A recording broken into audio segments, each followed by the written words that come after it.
One key component of this, I think, is the role of the media. This is connected to, of course, artificial intelligence. And on the one hand, we live in a society, and this is a positive, where people can go to different sources, different media outlets to look for information. This is great, and this is very valuable and needs to be appreciated for what it is. But another component of that has to be discernment and critical engagement with what we're reading, whether we're exposing ourselves to different points of view, and actually critically interpreting the information that has been given to us. I think that's one of the challenges that's facing our society. It will only be exacerbated with the advent of artificial intelligence. Hard for me to speculate how that will develop, but it becomes clear that even in the last 2 or 3 years, artificial intelligence went from a very specific tool used by a small group of people to just being much more public and much more popular amongst the public. And just like any other tool, it can be helpful, but it can also be dangerous depending on the use. So I see that as a major challenge, one that has to be addressed not just in the academic community, but at every level of education, starting with elementary school probably and going forward.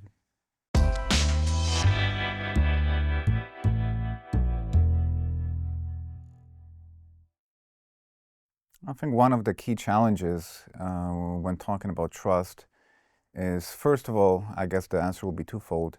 Understanding the dynamics behind it. So why is trust important?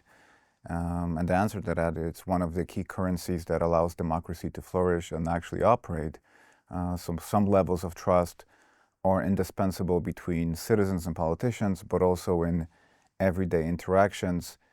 And that's a given, but at the same time, we also have this element of irrational trust or unconditional trust, which can be abused by an asymmetrical relationship. For example, when a politician is bestowed this kind of unconditional trust, he or she can take it in the authoritarian direction, so to speak.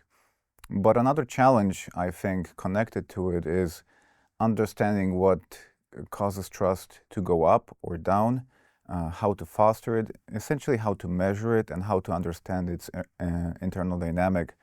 So I think a key component of our project has been measuring trust conceptually, empirically, statistically, but from the point of view of both quantitative and qualitative methods to provide a new theoretical foundation for what trustworthiness is and why they matter.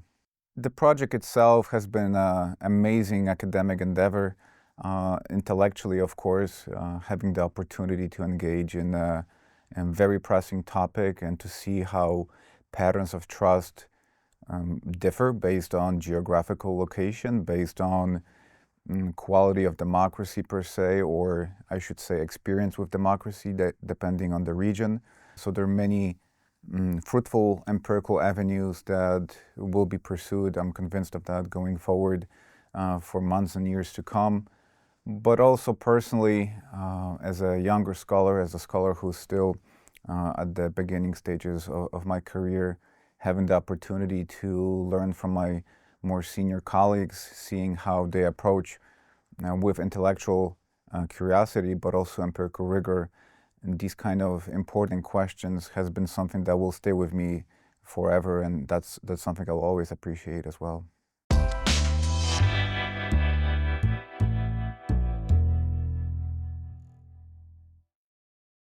Trust and trustworthiness are not the same. One is more of a capital, the other one is more of a relationship. And that's one of the theme that's emerging. And trust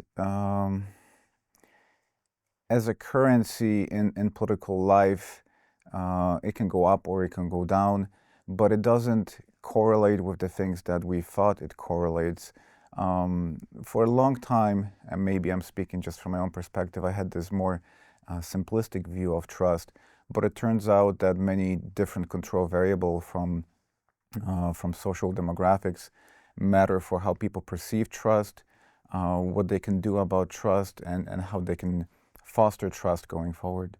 On the one hand, citizens look at politicians, see what they promised, and citizens evaluate whether promises were kept and the outcomes were delivered.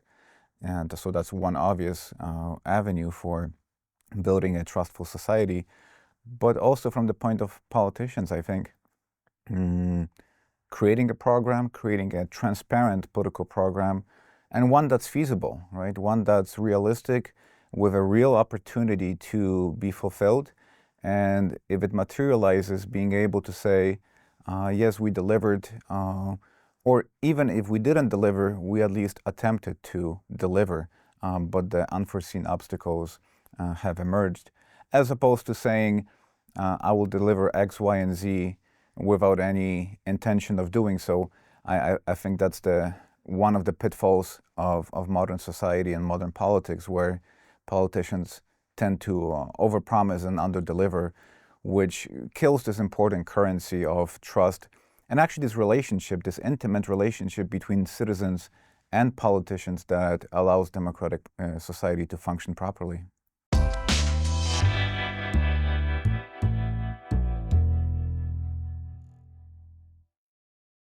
It's going to sound straightforward, but I think politicians, and I'm thinking really about Polish example here, but not just the Polish example, have a very difficult time, if not impossible time, of admitting to a mistake. So it's never their fault, even if it's clear that it is their fault. And I think counterintuitively, being transparent and honest about one's failure as a politician is a very immediate, very robust, and very genuine way to build trust, actually. Because if I'm able to say, I promised this policy, this outcome, this project, but I failed to do so, my bad, I apologize, we'll do better. But at the same time, I explain what happened. It was a genuine attempt to do so. I think a lot of people would resonate with that. As opposed to, I think we're getting into this also very contentious dynamic of, well, we didn't do it, but the other side was even worse. And is this spiral of conflict that doesn't get us anywhere and actually builds resentment, polarization, ineffective politics, really.